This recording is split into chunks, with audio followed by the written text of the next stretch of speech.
ಪರಾತ್ಪರನಾದ ದೇವರ ಮಧುರ ನಾಮಕ್ಕೆ ಕೋಟಿ ಕೋಟಿ ಸ್ತೋತ್ರಗಳನ್ನ ಸಲ್ಲಿಸುತ್ತಾ ಈ ಸಾಯಂಕಾಲದ ವೇಳೆಯಲ್ಲಿ ಅಂತಾರಾಷ್ಟ್ರೀಯ ಕನ್ನಡ ಸಭಾಸಾಲ ಕೂಟದಲ್ಲಿ ಪಾಠವನ್ನ ಕಲಿಯಲು ಕೂಡಿ ಬಂದಿರುವಂತ ದೇವರ ಮಂದಿಗೆ, ದೇವರ ಸಭೆಗೆ, ಹಿರಿಯರಿಗೆ, ಸಹೋದರ ಸಹೋದರಿಯರಿಗೆ ಹೃತ್ಪೂರ್ವಕವಾದ ಧನ್ಯವಾದಗಳನ್ನ ಸಲ್ಲಿಸ್ತೇನೆ.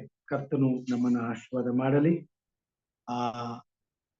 ಈ ಕೂಟವನ್ನ ಪ್ರಾರಂಭ ಮಾಡುವಾಗೆ ನಮ್ಮ ಜೊತೆಯಲ್ಲಿ ಹಿರಿಯರಾದಂತ ವಿಜಯ್ ಕುಮಾರ್ ಸರ್ ಅವರು ಇದ್ದಾರೆ. ಅವರು ನಮ್ಮನ್ನ ಪ್ರಾರ್ಥನೆಯಲ್ಲಿ ನಡೆಸಿಕೊಡಬೇಕೆಂಬುದಾಗಿ ಕೇಳ್ಕೊಳ್ತೇನೆ. ಪ್ರಾರ್ಥನೆ ಮಾಡೋಣ. ಮಹೋನ್ನತನು, ಪರಿಶುದ್ಧನು, ಸರ್ವಶಕ್ತನು, ಪರಲೋಕದಲ್ಲಿ ಆಸೀನನಾಗಿರುವ ಪರಿಶುದ್ಧನಾದ ಸ್ವಾಮಿ ನಿನ್ನ ನಾಮಕ್ಕೆ ಸ್ತೋತ್ರವಾಗಲಿ. ನಿನ್ನ ಪಾದಗಳಿಗೆ ಸಾಷ್ಟಾಂಗ ನಮಸ್ಕಾರ. ಇವರಿಗೆ ನನ್ನ ಸಂದಿಗೆ ಒಂದು ಚಿಕ್ಕ ಹಿಂಡಾಗಿ ಕೊಡಿ ಬಂದು ಪ್ರತಿದಿನ ನಿನ್ನ ನಾಮ ಸೃಷ್ಟಿಸುವಂತ ಅವಕಾಶ ಮಾಡಿಕೊಡೋದಕ್ಕೆ ನಿನ್ನ ನಾಮಕ್ಕೆ ಸ್ತೋತ್ರವಾಗಲಿ.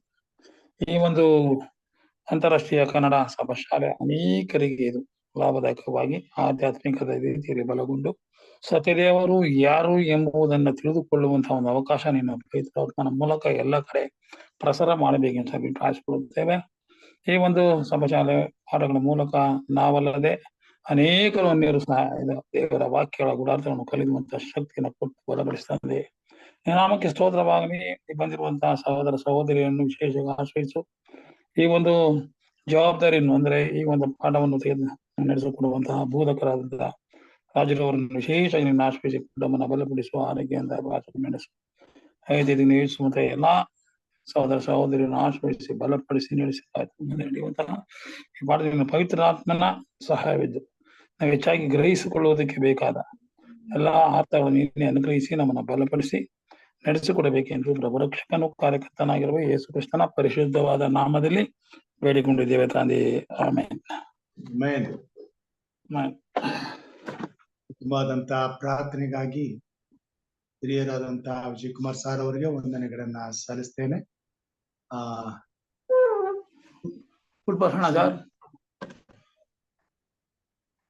ಒಂದು ವಿಶೇಷ ಗೀತೆಯನ್ನ ನಾನು ಹಾಡ್ತೇನೆ, ನಂತರ ಪಾಠಕ್ಕೆ ಹೋಗೋಣ.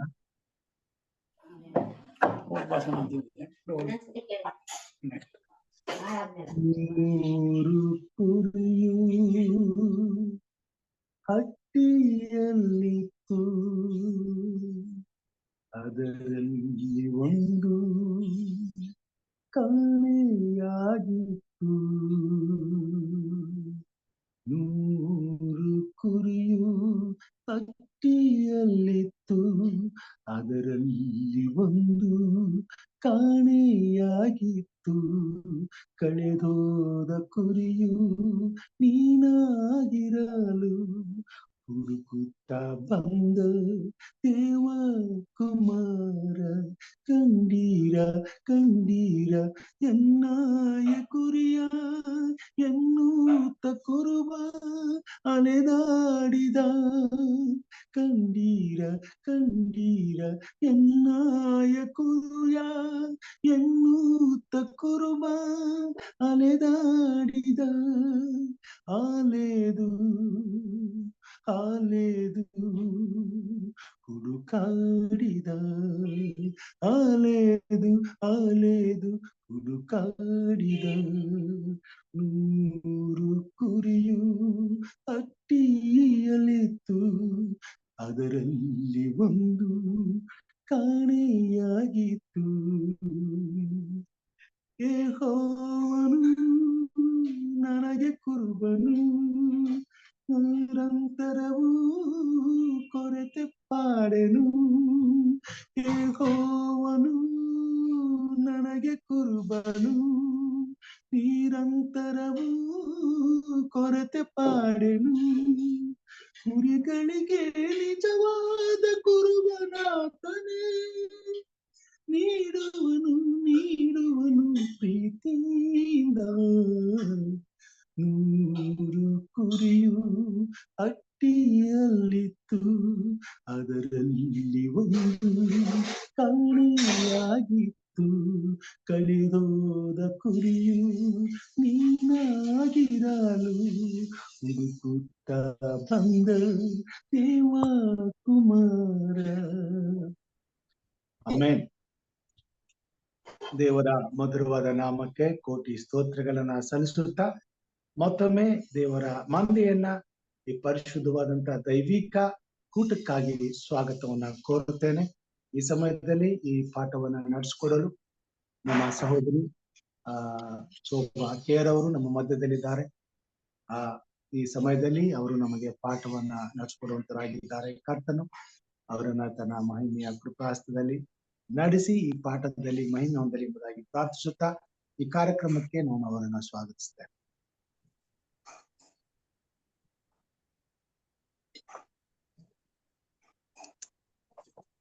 ಬಂದಿರುವಂತ ತಮ್ಮೆಲ್ಲರಿಗೂ ಯೇಸು ಕ್ರಿಸ್ತರ ಮಧುರವಾದಂತ ನಾಮದಲ್ಲಿ ವಂದಿಸುವಂತವಳಾಗಿದ್ದೇನೆ. ಹೋದ್ವಾರ ನಿನ್ನೆ ದಿನದಲ್ಲಿ ನಾವೇನ್ ಮಾಡಿದ್ವಿ, ಪಾಠವನ್ನ ಕಲ್ತ್ವಿ. ಪಾಠ ಬಹಳಷ್ಟು ಸ್ವಾರಸ್ಯಕರವಾಗಿತ್ತು. ನಾವು ಯಾವನಲ್ಲಿವಾಗಿದ್ದೇವೆ, ಕರ್ತನಿಗಾಗಿ ನಾವು ಯಾವಾಗಿದ್ದೇವೆ ಎಂಬ ವಿಚಾರವನ್ನ ನಾವು ಕಲಿತಾ ಹೋದ್ವಿ. ಅದರಲ್ಲಿ ಯೇಸು ಬರೆದ ಪ್ರವಾದನೆ ಗ್ರಂಥ. ದಯವಿಟ್ಟು ಯಾರೋ ಮೈಕ್ರೋಫೋನ್ ಆನ್ ಮಾಡ್ಕೊಂಡಿರ್ತೀರಾ, ನೋಡ್ಕೊಂಡು ಆಫ್ ಮಾಡ್ಕೊಳ್ಳಿ. ಇಲ್ಲಿ ನೋಡುವ ಸಮಯದಲ್ಲಿ ನಿನ್ನೆ ದಿನ ಒಂದ್ ವಿಚಾರವನ್ನ ನಾವು ಮಾತಾಡೋದನ್ನ ಬಿಟ್ಟೆ. ಅದೇನಪ್ಪಾ ಅಂತಂದ್ರೆ, ಯೆಶಾಯನ ಬರೆದ ಪ್ರವಾದನೆ ಗ್ರಂಥ 6ನೇ ಅಧ್ಯಾಯ 3ನೇ ವಚನದಲ್ಲಿ ಒಂದ್ ವಿಚಾರವನ್ನ ಕರ್ತನಾದ ಯೆಹೋವನು ನಮಗೆ ತಿಳಿಸುವಂತವನಾಗಿದ್ದಾನೆ. ಆ ವಚನದಲ್ಲಿ ಸ್ವಾಮಿ ಈ ರೀತಿಯಾಗಿ ಹೇಳ್ತೀನಿ, ಏನಪ್ಪಾ ಅಂತಂದ್ರೆ, ದೇಶದಲ್ಲಿ ಉಳಿದ 10 ಭಾಗ ಮಾತ್ರ ಉಳಿದಿದ್ದರೂ ಅದರಲ್ಲಿ 1 ಭಾಗ ಮಾತ್ರ ರಕ್ಷಣೆ ಹೊಂದುತ್ತೆ. 10 ದೇಶದಲ್ಲಿ 10 ಭಾಗ ಉಳಿದಿದ್ರು ಕೂಡ 100ರಲ್ಲಿ 10 ಭಾಗ ಉಳಿದಿದ್ರು ಕೂಡ ಅದರಲ್ಲಿ 1 ಭಾಗ ಮಾತ್ರ ರಕ್ಷಣೆ ಹೊಂದುತ್ತೆ ಎಂಬುದಾಗಿ. ಅಲ್ಲೋನ್ ಮರಗಳು ಕಡಿದ ಮೇಲೆ ಮೋಟ್ಗಳು ಯಾವ ರೀತಿಯಾಗಿ ಉಳ್ಕೊಳ್ಳುತ್ತೋ ಅದೇ ರೀತಿಯಾಗಿ ದೇವಕುಲವು ಮೋಟುಗುಲವಾಗಿ ಉಳ್ಕೊಳ್ಳುತ್ತೆ ಎಂಬುದಾಗಿ. ಈ ಮೋಟುಗುಲ ಯಾವುದು, ಇದನ್ನ ನಾವು ಕಂಡುಹಿಡ್ಕೊಳ್ಬೇಕು. ನೋಡ್ರಿ, 100% ಅಲ್ಲಿ 100% ಅಲ್ಲಿ ದೇವರ ವಾಕ್ಯವನ್ನ ಕೇಳುವರು 10%. ಆ 10% ಅಲ್ಲಿ ಅದನ್ನ ಫಿಲ್ಟರ್ ಮಾಡಿದ್ರೆ 1% ಉಳ್ಕೊಳ್ಳುತ್ತೆ. ಆ 1% ಯಾರಪ್ಪ ಅಂತಂದ್ರೆ 1% ಯಾರು ಅಂತಂದ್ರೆ, ಅವ್ರು ಬಂದು ದೇವರ ವಾಕ್ಯವನ್ನ ಕಿವಿಗೊಟ್ಟು ಕೇಳುವವ್ರು ಮಾತ್ರ ದೇವಕುಲವು ಮೋಟುಗುಲವಾಗಿ ನಿಂತುಕೊಳ್ಳೋ ರೀತಿಯಲ್ಲಿ ಈ ಜನರು ಕೊನೆಯಲ್ಲಿ ಏನಾಗ್ತಾರೆ, ನಿಂತುಕೊಳ್ತಾರೆ ಎಂಬುದಾಗಿ ಸತ್ಯವೇದ ನಮ್ಗೆ ಸ್ಪಷ್ಟವಾಗಿ ತಿಳಿಸುವಂತದ್ದಾಗಿ. ಅದರಿಂದ ನಾವೇನ್ ಮಾಡ್ಬೇಕಾಗಿದೆ, ದೇವರ ಕುಲವಾಗಿ ನಾವು ನಿಂತ್ಕೊಳ್ಬೇಕು ಅಂದ್ರೆ ಮೋಟುಗುಲವಾಗಿ, ಆ ಮೋಟು ಇದ್ರಲ್ಲಿ ನಾನ್ ನಿಂತ್ಕೊಳ್ಬೇಕು, ದೇವರ ಕುಲವಾಗಿ ಇರ್ಬೇಕು ಅಂತಂದ್ರೆ ನಾನು ಕೂಡ ಕಿವಿ ತೆರೆದು ದೇವರ ವಾಕ್ಯವನ್ನ ಕೇಳುವಂತ ದೇವರ ಮನೆಯ ಸದಸ್ಯಳಾಗಿ ನಾನಿರ್ಬೇಕು, ಪರಲೋಕ ರಾಜ್ಯದ ಸದಸ್ಯಳಾಗಿ ನಾನಿರ್ಬೇಕು, ಅಥವಾ ನಾವು ಇರ್ಬೇಕು ಎಂಬುವಂತ ಮನಸ್ಸು ನಮ್ಮಲ್ಲಿ ಯಾವಾಗ್ಲೂ ಇರ್ಬೇಕು. ಏಕೆಂದ್ರೆ ನಾವು ಸೇವಿಸುವಂತ ದೇವರು ಜೀವ ಸ್ವರೂಪನಾದಂತ ದೇವರು. ದೇವರ ವಾಕ್ಯ ಹೇಳ್ತಾ ಇಬ್ರಿಯರು ಬರೆದ ಪತ್ರಿಕೆಯಲ್ಲಿ ನಮ್ಮ ದೇವರು ಭಯಂಕರವಾದಂತ ದೇವರಾಗಿದ್ದಾನೆ, ಆತನ ಕೈಯಲ್ಲಿ ಸಿಕ್ಕಿ ಬೀಳುವುದು ಭಯಂಕರವಾದದ್ದು ಎಂಬುದಾಗಿ ಹೇಳ್ತಾರೆ. ದೇವರ ಒಂದು ಕೃಪೆನ ನಾವು ಆಟವಾಗಿ ತೆಗೆದುಕೊಳ್ಬಾರ್ದು. ಇವತ್ತಿನ ದಿನದಲ್ಲಿ ಆತನ ಕೃಪೆ ನಮ್ಮನ್ನ ಕಾಯ್ತಾ ಇದೆ ಅಂತಂದ್ರೆ, ಮುಂದೆ ಒಂದಿನ ಅದೇ ಕೃಪೆ ರಕ್ಷಿಸ್ಲಿಕ್ಕಿರುವಂತ ಅದೇ ಕೈ ದಂಡಿಸ್ಲಿಕ್ಕೆ ನಿಂತ್ಕೊಳ್ಳುವಂತ ಸಮಯದಲ್ಲಿ ನಾವು ಆ ಕೈ ತಪ್ಪಿಸ್ಕೊಳ್ಳಿಕ್ಕೆ ಸಾಧ್ಯವಿಲ್ಲ. ಅದರಿಂದ ನಾವು ದೇವರ ವಾಕ್ಯವನ್ನ ಕೇಳಿ ಅದರಂತೆ ನಡ್ಕೊಂಡು ನಾವು ದೇವರಿಗೆ ಮಹಿಮೆ ತರುವ ಮಕ್ಕಳಾಗಿರ್ಬೇಕು ಎಂಬುದಾಗಿ ನಾನು ನಿನ್ನೆ ಪಾಠವನ್ನು ತೆಗೆದುಕೊಂಡು ಇವತ್ತಿನ ದಿನಕ್ಕೆ ಪಾಠಕ್ಕೆ ಬರ್ತೀನಿ. ಬುಧವಾರದ ಪಾಠ ದೀಪಸ್ತಂಭ ಮತ್ತು ಹಳೆಯುವ ಕೊಳಗ ಎಂಬುದಾಗಿ. ದೀಪಸ್ತಂಭ ಮತ್ತು ಹಳೆಯುವ ಕೊಳಗ ಎಂಬುದಾಗಿ ನಾವೇನ್ ಮಾಡ್ತಾ ಇದೀವಿ, ಕಪಾಟವನ್ನ ಕಲಿಯಲಿಕ್ಕೆ ಹೋಗ್ತೀವಿ. ಮಾರ್ಕನು ಬರೆದ ಸುವಾರ್ತೆ 4ನೇ ಅಧ್ಯಾಯ 21ರಿಂದ 23 ವಚನಗಳಲ್ಲಿ ನಾವು ನೋಡುವಂತ ಸಮಯದಲ್ಲಿ ವಾಕ್ಯಗಳು ಈ ರೀತಿಯಾಗಿ ಹೇಳುತ್ತೆ. ಇದಲ್ಲದೆ ಆತನು ಅವರಿಗೆ ದೀಪವನ್ನು ತಂದು ಕೊಳಗದೊಳಗಾಗಲಿ ಮಂಚದ ಮೇಲಾಗಲಿ ಇಡುವುದುಂಟೆ, ದೀಪದ ಸ್ತಂಭದ ಮೇಲೆ ಇಡುತ್ತಾರಲ್ಲ ಎಂಬುದಾಗಿ ಏನ್ ಮಾಡ್ತಾನೆ, ಒಂದು ಪ್ರಶ್ನೆಯನ್ನ ಹಾಕಿ, ಯಾಕೆ ದೀಪ ಸ್ತಂಭವನ್ನ ಮಂಚದ ಕೆಳಗೆ ಇಡೋದಿಲ್ಲ ಅಥವಾ ಕೊಳಗದೊಳಗೆ ಇಡುವುದಿಲ್ಲ ಎಂಬುದಾಗಿ ಸ್ವಾಮಿ ಏನ್ ಮಾಡ್ತಾ ಇದ್ದಾನೆ, ನಮ್ಗೆ ತಾನೇ ಉತ್ತರವನ್ನ ಕೊಟ್ಟು ಅದರಿಂದ ತಾನೇ ಪ್ರಶ್ನೆಯನ್ನ ಕೇಳ್ತಾ ತಾನೇ ಉತ್ತರಿಸುವಂತವನಾಗಿದ್ದಾನೆ. ನೋಡಿ, ಇವತ್ತಿನ ದಿನದಲ್ಲಿ ನಾವು ಅರ್ಥ ಮಾಡ್ಕೊಳ್ಬೇಕಾದಂತ ಅತಿ ಪ್ರಾಮುಖ್ಯವಾದಂತ ವಿಷಯ ಏನಪ್ಪಾ ಅಂತಂದ್ರೆ, ಐಗುಪ್ತ ದೇಶದಲ್ಲಿದ್ದಂತ ಇಸ್ರಾಯೇಲನ ಯೇಸು ಸ್ವಾಮಿ ಇಡೀ ಲೋಕಕ್ಕೆ ಬೆಳಕನ್ನ ಅಂದ್ರೆ ಸತ್ಯವನ್ನ ತಿಳಿಸುವಂತ ಜನಾಂಗವನ್ನಾಗಿರ್ಲಿ ಎಂಬುದಾಗಿ ಸ್ವಾಮಿ ಏನ್ ಮಾಡ್ದ, ಆ ಒಂದು ದೇಶದಿಂದ ತೆಗೆದುಕೊಂಡು ಬಂದು ಅತ್ಯುತ್ತಮವಾದಂತ ರಮಣೀಯವಾದಂತ ದೇಶವನ್ನ ಇಸ್ರಾಯೇಲರಿಗೆ ಕೊಟ್ಟ. ಏನಕ್ಕೋಸ್ಕರ? ಅವರು ದಾರಿಯಲ್ಲಿ ನಡೆದು ಬರುವಂತ ಸಮಯದಲ್ಲಿ ಯಾವುದೇ ರೀತಿಯ ತೊಂದರೆ ಆಗದೆ, ಯಾವುದೇ ರೀತಿಯಾದಂತ ಶೋಧನೆಗಳು ಏನು ಅಂತಾನೆ ಗೊತ್ತಿಲ್ಲ, ಆ ರೀತಿಯಾಗಿ ಅವ್ರನ್ನ ಸ್ವಾಮಿ ನಡೆಸ್ಕೊಂಡು ಬಂದ. ಆದ್ರೆ ಅವ್ರ ಶೋಧನೆಗಳಿಗೆ ಒಳಗಾದ್ದು ಅವರ ಒಂದು ಸ್ವಂತ ಒಂದು ಮನಸ್ಸಿನ ಅಪರಾಧ ಮನಸ್ಸಿನ ಮೇಲೆ ಏನ್ ಮಾಡಿದ್ರು, ಅವರು ಶೋಧನೆಗಳಿಗೆ ಒಳಗಾದ್ರು.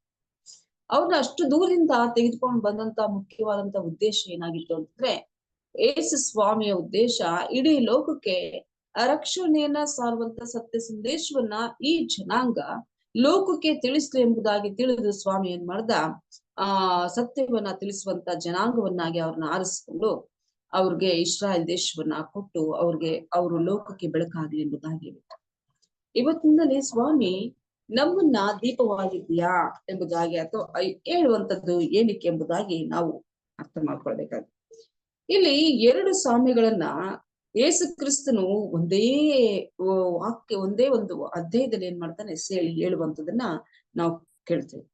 ಯೇಸು ಕ್ರಿಸ್ತನು ಈ ಸಾಮ್ಯಗಳಲ್ಲಿ ಕ್ರೈಸ್ತರಾದಂತ ನಮಗೆ ಪ್ರಾಮುಖ್ಯವಾದಂತ ಪ್ರಮುಖ ವಿಷಯಗಳನ್ನ ಏನ್ ಮಾಡ್ತಾನೆ, ಬೋಧಿಸ್ಲಿಕ್ಕೆ ಇಚ್ಛೆ ಉಳ್ಳವನಾಗಿರ್ತಾನೆ. ಪ್ರಾಮುಖ್ಯವುಳ್ಳಂತ ಬೋಧನೆಗಳನ್ನ ಸ್ವಾಮಿ ಏನ್ ಮಾಡ್ತಿದ್ದಾನೆ, ತಿಳಿಸುವಂತವನಾಗಿದ್ದಾನೆ. ನೋಡ್ರಿ, ಯೇಸು ಸ್ವಾಮಿ ಜೀವಿಸ್ತಿದ್ದಂತ ಕಾಲದಲ್ಲಿ ದೊಡ್ಡದಾದಂತ ಶ್ರೀಮಂತರ ಮನೆಗಳು ಇತ್ತು, ಬಡವರ ಮನೆಗಳು ಇತ್ತು, ಗುಡಿಸಲು ಕೂಡ ಇತ್ತು. ಮನೆಗಳ ಬಗ್ಗೆ ನಾವೀಗ ಚಿಂತೆಯನ್ನ ಬಿಡೋಣ. ಆದ್ರೆ ಮನೆಯನ್ನ ಬೆಳಗ್ಲಿಕ್ಕೆ ಬೇಕಾದಂತ ದೀಪದ ವಿಚಾರವಾಗಿ ನಾವೇನ್ ಮಾಡೋಣ, ಮಾತಾಡೋಣ. ಯಾಕೆಂದ್ರೆ ಭವಿಷ್ಯದಲ್ಲಿ ಯೇಸು ಸ್ವಾಮಿಯ ಸತ್ಯ ಸಂದೇಶವನ್ನ ಕಂಡು ಹಿಡಿದು ಅದರ ಚಿತ್ತಕ್ಕನುಸಾರವಾಗಿ ನಡಿಬೇಕಾದ್ರೆ ನಮ್ಮ ಒಂದು ಮುಖ್ಯ ಉದ್ದೇಶವಾಗಿರುತ್ತೆ. ಯೇಸು ಸ್ವಾಮಿ ಅವ್ರಿಗೊಂದು ಪ್ರಶ್ನೆಯನ್ನ ಕೇಳ್ತಾ ಇದನ್ನ ಏನ್ ಮಾಡ್ತಾನೆ, ಪ್ರಾರಂಭವನ್ನ ಮಾಡ್ತಾನೆ. ಯಾಕೆ ದೀಪವನ್ನ ಹಚ್ಚಿ ಕೊಳಗದೊಡೆ ಇಡೋದಿಲ್ಲ ಅಥವಾ ಮಂಚದ ಕೆಳಗಡೆ ಇಡೋದಿಲ್ಲ? ಯಾಕೆ ದೀಪ ಸ್ತಂಭದ ಮೇಲೆ ಇಡುತ್ತಾರೆ ಎಂಬುದಾಗಿ ದೇವ್ರು ಏನ್ ಮಾಡ್ತಾನೆ, ಒಂದು ಪ್ರಶ್ನೆಯನ್ನ ಹಾಕ್ತಾ ಈ ಒಂದು ಸಾಮ್ಯವನ್ನ ಮುಂದುವರಿಸ್ಕೊಂಡು. ಯಾಕೆ ಅಂತಂದ್ರೆ ಯೇಸು ಸ್ವಾಮಿ ಸಾಮ್ಯವನ್ನ ಹೇಳ್ತಾನೆ. ಯಾಕೆ ಹೇಳ್ತಾನೆ ಅಂತಂದ್ರೆ, ತನ್ನ ಜನರು ಸತ್ಯವನ್ನ ಸ್ಪಷ್ಟವಾಗಿ ಸಾರುವಂತ ಜನರಾಗಿರ್ಬೇಕು. ಯಾವಾಗ ಸತ್ಯವನ್ನ ನಾವು ಸಾರಬೇಕು ಎಂಬುದಾಗಿ ಹೇಳ್ತೀವೋ, ಒಂದು ಮನೆಯಲ್ಲಿ ಒಂದು ದೀಪ ಸ್ತಂಭ ಇದೆ ಎಂಬುದಾಗಿ ಹೇಳುವಾಗ ಆ ದೀಪ ಆ ಮನೆಯವರಿಗೆಲ್ಲ ಬೆಳಕು ಕೊಡ್ಬೇಕಾಗಿದೆ. ಬೆಳಕು ಕೊಡ್ಬೇಕಾದಂತ ನಿಮಿತ್ತವಾಗಿ ಆ ದೀಪ ಏನ್ ಮಾಡ್ಬೇಕಾಗಿದೆ, ಮೇಲ್ಗಡೆನೆ ಉರಿಬೇಕು.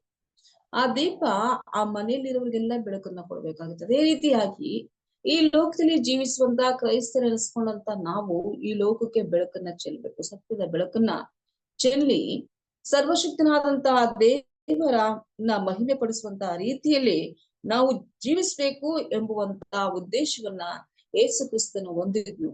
ಅದಕ್ಕೋಸ್ಕರ ಸ್ವಾಮಿ ಹೇಳ್ತಾನೆ, ದೀಪವನ್ನ ಕೊಳಗದೊಳಗಡೆ ಇಡೋದಿಲ್ಲ ಅಥವಾ ಮಂಚದ ಕೆಳಗಡೆ ಇಡೋದಿಲ್ಲ, ದೀಪ ಸ್ತಂಭದ ಮೇಲೆ ಇಡ್ತಾರೆ. ಅಂದ್ರೆ ಆ ದೀಪದ ಬೆಳಕು ಕತ್ತಲೆಯನ್ನ ಹೋಗ್ಲಾಡಿಸಿ ಎಲ್ಲರಿಗೂ ನಿತ್ಯ ಜೀವನ ಉಂಟು ಮಾಡುವಂತ ವಾಕ್ಯವನ್ನ ಕೊಡ್ಬೇಕು. ಅದನ್ನ ನಿತ್ಯ ಜೀವವನ್ನ ಉಂಟು ಮಾಡುವಂತ ವಾಕ್ಯವನ್ನ ಆ ವಾಕ್ಯವನ್ನ ದೀಪ ಸ್ತಂಭದ ಮೇಲೆ ಇಟ್ಟಾಗ ಎಲ್ರೂ ಕೂಡ ಏನಾಗುತ್ತೆ, ಅದನ್ನ ನೋಡ್ತಾ ಅವರಲ್ಲಿರುವಂತ ಅಂಧಾಕಾರವನ್ನ ತೆಗೆದು ಹಾಕಿ ಕ್ರಿಸ್ತನ ಕಡೆಗೆ ತಿರುಗಿಕೊಳ್ಬೇಕು ಎಂಬುವಂತ ಉದ್ದೇಶದಿಂದಲೇ ಸ್ವಾಮಿ ಏನ್ ಮಾಡ್ತಾನೆ, ದೀಪವನ್ನ ದೀಪ ಸ್ತಂಭದ ಮೇಲೆ ಇಡ್ತಾರೆ ಎಂಬುದಾಗಿ. ಈಗ ನೀವು ಅರ್ಥ ಮಾಡ್ಕೊಳ್ಬೇಕು, ನಮ್ಮನ್ನ ಯೇಸು ಸ್ವಾಮಿ ಈ ಲೋಕಕ್ಕೆ ಬೆಳಕನ್ನಾಗಿ ಕರೆದಿದ್ದಾನೆ. ನಮ್ಮಲ್ಲಿರುವಂತಹ ಬೆಳಕನ್ನ ಮತ್ತೊಬ್ಬರಿಗೆ ನಾವು ಹಂಚ್ಬೇಕಾದ್ದು ನಮ್ಮ ಕರ್ತವ್ಯವಾಗಿದೆ. ಅದನ್ನ ನಾವು ಹಂಚದೆ ನೋಡ್ರಿ, ಅವತ್ತಿನಿಂದಲೇ ಏನ್ ಮಾಡ್ತಾ ಇದ್ವು, ಪರಿಸಾಯರಿಗೆ ವಿಚಾರವನ್ನ ಹೇಳ್ತಾನೆ, ದೀಪವನ್ನ ಹಚ್ಚಿ ದೀಪ ಸ್ತಂಭದ ಮೇಲೆ ಇಡ್ತಾರೆ ವಿನಃ ಕೊಳಗದೊಳಗುವೆ ಅಥವಾ ಮಂಚದ ಕೆಳಗೂ ಇಡೋದಿಲ್ಲ ಅಂತಂದ್ರೆ, ಆವತ್ತಿನ ದಿನದಲ್ಲಿ ಇದ್ದಂತ ಜನರು ಬೆಳಕನ್ನ ಹೊಂದಿಕೊಂಡಿದ್ರು. ಪರಿಸಾಯರೇ ಆಗ್ಲಿ, ಧರ್ಮಶಾಸ್ತ್ರಿಗಳಾಗ್ಲಿ, ಅಥವಾ ಸದ್ದುಕಾಯರೇ ಆಗ್ಲಿ, ಆ ದಿನದಲ್ಲಿ ಧರ್ಮವನ್ನ ಬೋಧಿಸ್ತೀನಿ ಅನ್ನುವಂತ ಎಲ್ರಿಗೂ ಕೂಡ ಸತ್ಯ ತಿಳಿದಿತ್ತು. ಸತ್ಯ ಹೀಗೆ ಇದೆ ಎಂಬುದಾಗಿ ಅವ್ರು ತಿಳ್ಕೊಂಡಿದ್ರು. ಆದ್ರೂ ಕೂಡ ತಮ್ಮ ಹೃದಯದ ಕಾಠಿಣ್ಯದ ನಿಮಿತ್ತವು, ತಮ್ಮ ಅಜ್ಞಾನದ ನಿಮಿತ್ತವು ಅವ್ರು ಏನ್ ಮಾಡಿದ್ರು, ಜನಗಳಿಗೆ ಆ ಸುವಾರ್ತೆ, ಸತ್ಯವೆಂಬ ಸುವಾರ್ತೆಯನ್ನ ಸಾರದೆ ಅವ್ರು ಏನ್ ಮಾಡಿದ್ರು, ಅದನ್ನ ಕೊಳಗದೊಳಗುವೆ ಮಂಚದ ಕೆಳಗೂ ಏನ್ ಮಾಡ್ತಾ ಇದ್ರು, ಬಚ್ಚಿಡ್ತಾ ಇದ್ರು. ಅದರಿಂದ ಯಾರಿಗೂ ಕೂಡ ಪ್ರಕಾಶ ಉಂಟಾಗ್ಲಿಲ್ಲ, ಯಾರಿಗೂ ಕೂಡ ಪ್ರಕಾಶ ಉಂಟಾಗಲ್ಲ. ಅದಕ್ಕೆ ಸ್ವಾಮಿ ಹೇಳ್ತಾನೆ, ದೀಪ ಸ್ತಂಭದ ಮೇಲೆ ದೀಪ ಇದ್ರೆ ಅದೇನಾಗುತ್ತೆ, ಬೆಳಕನ್ನ ಕೊಡುತ್ತೆ. ಒಂದ್ ಪಕ್ಷ ಆ ದೀಪ ಸ್ತಂಭದ ಮೇಲೆ ಇದ್ದು ಅದು ಬೆಳಕನ್ನ ಕೊಡ್ಲಿಲ್ಲ ಅಂತಂದ್ರೆ ಅದರಿಂದ ಯಾರಿಗೇನ್ ಪ್ರಯೋಜನ? ದೀಪ ಉರಿಬೇಕಾದಂತ ಸ್ಥಳದಲ್ಲಿ ಇದ್ದು ಅದು ಬೆಳಕನ್ನ ಕೊಡ್ಲಿಲ್ಲ ಅಂತಂದ್ರೆ ಆ ಬೆಳಕನ್ನೇ ಕೊಡದಿರುವಂತ ದೀಪದಿಂದ ಯಾರಿಗ ಏನು ಪ್ರಯೋಜನ? ಅಲ್ಲಿ ದೀಪ ಇದೆ ಅಂತ ಯಾರಿಗ್ ತಾನು ಗೊತ್ತಾಗತ್ತೆ? ಬೆಳಕಿದ್ರೆ ತಾನೇ ಕಣ್ಣೆತ್ತಿ ಆ ದೀಪದ ಕಡೆ ನೋಡಿ ಇಲ್ಲಿ ದೀಪ ಇದೆ ಎಂಬುದಾಗಿ, ಬೆಳಕಿದೆ ಎಂಬುದಾಗಿ ಅವ್ರು ಕಂಡ್ಕೊಳ್ತಾರೆ. ಇಂಥ ಪರಿಸರ ವಿಷಯದಲ್ಲಿ ಸ್ವಾಮಿ ನಾವು ಇರಬಾರ್ದು ಎಂಬುದಾಗಿ ದೇವ್ರು ಏನ್ ಮಾಡ್ತಾರೆ, ನಮ್ಗೆ ಎಚ್ಚರಿಕೆಯನ್ನ ಕೊಡ್ತಾ ಇದ್ದಾರೆ. ದೀಪ ಕೊಡದಂತ ಬೆಳಕು ಇದ್ರೇನು ಇಲ್ದೇ ಇದ್ರೇನು ನೋಡಿ, ನಿತ್ಯ ಜೀವವನ್ನ ಉಂಟು ಮಾಡುವಂತ ವಾಕ್ಯಗಳನ್ನ ನಾವು ಕಲ್ತ್ಕೊಂಡ್ಮೇಲೆ ಆ ನಿತ್ಯ ಜೀವವನ್ನ ಉಂಟು ಮಾಡುವಂತ ವಾಕ್ಯಗಳನ್ನ ನಾವು ಇತರರಿಗೆ ಹಂಚ್ತಾ ಹೋಗ್ಬೇಕು. ಹಂಚುತ್ತಾ ಹೋಗ್ತಾ ಇರುವಂತ ಸಮಯದಲ್ಲಿ ಅದೇನಾಗುತ್ತೆ, ಬೆಳಕು ಪ್ರಜ್ವಲಿಸುವಂತದಾಗಿ. ಆಗ ಏನಾಗುತ್ತೆ, ನಮ್ಮ ಸುತ್ತಮುತ್ತಲಿರುವಂತ ಜನರ ಮಧ್ಯದಲ್ಲಿ ಆಗ್ಲಿ ಅಥವಾ ನಮ್ಮ ಜೀವಿತದಲ್ಲಿ ಆಗ್ಲಿ ಅಂಧಕಾರ ಏನಾಗುತ್ತೆ, ಪರಿಹಾರ. ಅಂಧಕಾರವನ್ನ ಪರಿಹಾರ ಮಾಡ್ಬೇಕು ಅಂತಾನೆ ಯೇಸು ಸ್ವಾಮಿ ಹೇಳ್ತಾ ಇದ್ದಾನೆ, ನಮ್ಮನ್ನ ದೀಪವಾಗಿ ನೀವು ದೀಪದ ಸ್ತಂಭದ ಮೇಲೆ ಇರ್ರಿ, ಅಲ್ಲಿ ಉರಿರಿ. ಅಲ್ಲಿ ನೀವು ಉರಿತಾ ಇದ್ರೆ ಜನರಿಗೆ ಏನಾಗುತ್ತೆ, ಅಂಧಕಾರ ನಮ್ಮ ನಡೆ ನೋಡಿ, ಆ ಭಾವ, ನಮ್ಮ ರೀತಿಗಳನ್ನ ನೋಡಿ ದೇವ್ರೆ ಅನ್ಯ ಜನರು ಏನ್ ಮಾಡ್ತಾರೆ, ಬೆಳಕನ್ನ ಕಂಡುಕೊಳ್ತಾರೆ. ಬೆಳಕನ್ನ ಕಂಡುಕೊಳ್ಬೇಕು ಅಂತಂದ್ರೆ ನಾವು ಹೋಗಿ ಇತರರ ಜೊತೆಗೆ ಸ್ಪಂದಿಸಿ ಮಾತಾಡಿಸಿ, ಯೇಸು ಸ್ವಾಮಿಯನ್ನ ನಂಬ್ರಿ, ದೇವ್ರ ವಾಕ್ಯ ಹೇಳ್ತೀನಿ, ನಮ್ಮ ಮಾತನ್ನ ಕೇಳ್ರಿ ಎಂಬುದಾಗಿ ಹೇಳ್ಬೇಕಾದಂತ ಅವಶ್ಯಕತೆ ಇಲ್ಲ. ನಮ್ಮ ನಡೆ ನುಡಿ, ಭಾವ, ನೀತಿ ಇವುಗಳಿಂದ ಏನಾಗ್ಬೇಕು, ನಾವು ಅನ್ಯ ಜನಾಂಗಗಳ ಮಧ್ಯದಲ್ಲಿ ಬೆಳಕಾಗಿರ್ಬೇಕು. ಅದಕ್ಕೆ ಸ್ವಾಮಿ ಹೇಳ್ತಾನೆ, ನೀವು ಅನ್ಯ ಜನಾಂಗಗಳಿಗೆ ಬೆಳಕಾಗಿರ್ಬೇಕು ಅಂದ್ರೆ ನೀವು ಎತ್ತರದಲ್ಲಿರ್ಬೇಕು. ನೀವು ಎತ್ತರದಲ್ಲಿದ್ರೆ ಮಾತ್ರ ಮನೆಯವರ ಎಲ್ರಿಗೂ ಕೂಡ ಬೆಳಕಾಗತ್ತೆ. ಎಲ್ಲೋ ಮೂಲೆಯಲ್ಲಿ ಅಥವಾ ಕೊಳಗದೊಳಗಡೆ ಇದ್ರೆ ಆ ಬೆಳಕು ಕೊಳಗದೊಳಗಡೆ ಹಾಕಿದ್ರೆ ಯಾರ್ ತಾನೇ ಬೆಳಕು ಬರ್ತದೆ? ಮಂಚದ ಕೆಳಗಡೆ ಇದ್ರೆ ಅಲ್ಲಿ ಮಂಚದ ಕೆಳಗಡೆ ಬೆಳಕಿದೆ ಅಂತ ಯಾರು ಗೊತ್ತಾಗುತ್ತೆ? ಇಲ್ಲ. ಅದಕ್ಕೋಸ್ಕರ ಸ್ವಾಮಿ ಹೇಳ್ತಾನೆ, ನೀವು ಎತ್ತರವಾದಂತಹ ಸ್ಥಳದಲ್ಲಿ ಇದ್ದು ನೀವೇನ್ ಮಾಡಿ ಎಲ್ರಿಗೂ ಬೆಳಕನ್ನ ಕೊಡುವಂತ ಜನಾಂಗವನ್ನಾಗಿ ಹಾಗೆ ಎಂಬುದಾಗಿ, ಸತ್ಯವನ್ನ ಸಾರುವಂತ ಜನಾಂಗವಾಗಿ ನಾವು ಇರ್ಬೇಕು ಎಂಬುವಂತ ಉದ್ದೇಶದಲ್ಲಿ ಯೇಸು ಕ್ರಿಸ್ತನ ಏನ್ ಮಾಡ್ತಾ ಇದ್ದಾನೆ, ನಮ್ಮನ್ನ ಕರೆದು ಸತ್ಯಕ್ಕೆ ಸೇರಿಸಿ ನೀವು ಬೆಳಕಾಗಿದ್ದೀರಿ, ದೀಪಸ್ತಂಭದ ಮೇಲೆ ಇಟ್ಟಿರುವಂತ ಬೆಳಗುವಂತ ದೀಪವಾಗಿದ್ದೀರಿ ಎಂಬುದಾಗಿ ಹೇಳಿ. ಇಲ್ಲ ಅಂತಂದ್ರೆ ನೋಡ್ರಿ, ಬೆಳಕನ್ನ ಸೈತಾನನು ಕೂಡ ಉಪಯೋಗಿಸ್ತಾನೆ. ಸೈತಾನನ ಸುಳ್ಳು ಮೋಸ ವೇಷವನ್ನ ಹಾಕಿಸ್ಕೊಂಡು ಏನ್ ಮಾಡ್ತಿದ್ದಾನೆ, ಸೈತಾನನು ಕೂಡ ಪ್ರಕಾಶವನ್ನ ಕೊಡ್ತಾನೆ. ಅದ್ರ ನಿಜವಾದಂತ ಪ್ರಕಾಶ ಎಲ್ಲಿಂದ ಬರ್ತದೆ ಅಂತಂದ್ರೆ, ನಿಜವಾಗಿ ವಾಕ್ಯವನ್ನ ಕೇಳಿ ಅದ್ರಂತೆ ನಡ್ಕೊಂಡು ನಿಜವಾದಂತ ಬೆಳಕಿನಲ್ಲಿ ತೋರಿಸುವಂತವ್ರಿಗೆ ಆ ಬೆಳಕಿನಿಂದ ಕತ್ತಲೆಯನ್ನ ಪರಿಹರಿಸುವಂತ ಶಕ್ತಿ ದೇವರ ವಾಕ್ಯಕ್ಕಿರೋದ್ರಿಂದ ಆ ವಾಕ್ಯವನ್ನ ನಾವು ಅನುಸರಿಸಿ ನಡೆದಾಗ ನಿಜವಾದಂತ ಬೆಳಕನ್ನ ನಾವೇನ್ ಮಾಡ್ಬೋದು, ನಾವು ಖಂಡಿತವಾಗ್ಲೂ ಕೂಡ ಜಯವನ್ನ ಹೊಂದ್ಬೋದು.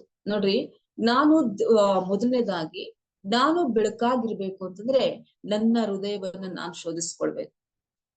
ಜ್ಞಾನೋಕ್ತಿ ಒಂದು ವಾಕ್ಯ ಹೇಳುತ್ತೆ. ಜ್ಞಾನೋಕ್ತಿಯಲ್ಲಿ ಯೆಹೋವನ ಆತ್ಮವು ಮನುಷ್ಯರ ಹೃದಯಕ್ಕೆ ದೀಪವಾಗಿದೆ ಎಂಬುದಾಗಿ ಹೇಳುತ್ತೆ.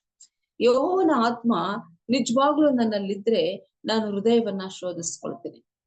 ನನ್ನ ಮೂಲೆಯಲ್ಲೆಲ್ಲಾದ್ರೂ ಕತ್ತಲಿದೆಯೋ, ನನ್ನ ನಡತೆಯಲ್ಲಿ ಕತ್ತಲಿದೆಯೋ, ಅಥವಾ ನಾನು ಜೀವಿಸುವಂತ ಜೀವಿತದಲ್ಲಿ ಕತ್ತಲೆ ಇದೆಯೋ, ಅಥವಾ ಕತ್ತಲೆಯಲ್ಲಿ ಬೆಳಕಲ್ಲಿ ಜೀವಿಸ್ತಾ ಇದ್ದೀನಿ ಎಂಬುದಾಗಿ ತಿಳಿದು ಕತ್ತಲೆಯನ್ನ ಅನುಸರಿಸಿ ನಡೀತಾ ಇದ್ದೀನೋ ಎಂಬುವಂತ ಸತ್ಯಾಂಶವನ್ನ ಯಾರು ಶೋಧಿಸ್ಬೇಕು ಅಂತಂದ್ರೆ, ಯೆಹೋವನ ಆತ್ಮವು ನಮ್ಮಲ್ಲಿದ್ರೆ ಏನಾಗತ್ತೆ, ಅದು ನಮ್ಮನ್ನ ಶೋಧಿಸುವಂತದ್ದಾಗಿದೆ. ಇದು ಈ ಸಾಮ್ಯದ ಅರ್ಥ ಎಂಬುದಾಗಿ ನಾವು ಹೇಳ್ತೀವಿ. ಹಲೋ, ಯಾರಾದ್ರೂ ಮಾತಾಡ್ತಾ ಇರೋದು ಇರ್ಲಿ. ಮತ್ತೆ ನಾವು ಯಾವ ರೀತಿಯಾಗಿರ್ಬೇಕು ಎಂಬುದಾಗಿ ದೇವ್ರ ವಾಕ್ಯ ಹೇಳುತ್ತೆ ಅಂತಂದ್ರೆ, ಫಿಲಿಪಿಯರು ಬರೆದ ಪತ್ರಿಕೆ 2ನೇ ಅಧ್ಯಾಯ 15 ಮತ್ತು 16ನೇ ವಚನವನ್ನ ನಾವು ನೋಡ್ಕೊಂಡಾಗ ನಾವು ಯಾವ ರೀತಿಯಾಗಿ ಈ ಲೋಕದಲ್ಲಿ ಜೀವಿಸ್ಬೇಕೆಂಬುದಾಗಿ ನಮ್ಗೆ ಹೇಳುವಂತವನಾಗಿರ್ತಾನೆ. ನೋಡೋಣ, ಫಿಲಿಪಿಯರು ಬರೆದ ಪತ್ರಿಕೆ 2ನೇ ಅಧ್ಯಾಯ 15 ಮತ್ತೆ 16ನೇ ವಚನ ಹೇಗಿರ್ಬೇಕು, ನಾವು ಈ ಲೋಕದಲ್ಲಿ ಯಾವ ರೀತಿಯಾಗಿ ಜೀವಿಸ್ಬೇಕು ಎಂಬುದಾಗಿ ಆ ವಾಕ್ಯ ನಮ್ಗೆ ಏನ್ ಮಾಡುತ್ತೆ, ಎಚ್ಚರಿಸುವಂತದ್ದಾಗಿದೆ. ಈ ರೀತಿಯಾಗಿ ಹೇಳುತ್ತೆ, ಹೀಗೆ ನೀವು ನಿರ್ದೋಷಿಗಳು, ಯಥಾರ್ಥ ಮನಸ್ಸುಳ್ಳವರು ಆಗಿದ್ದು ವಕ್ರ ಬುದ್ಧಿಯುಳ್ಳ ಮೂರ್ಖ ಜಾತಿಯ ಮಧ್ಯದಲ್ಲಿ ದೇವರ ನಿಷ್ಕಳಂಕರಾದ ಮಕ್ಕಳಾಗಿರಿ.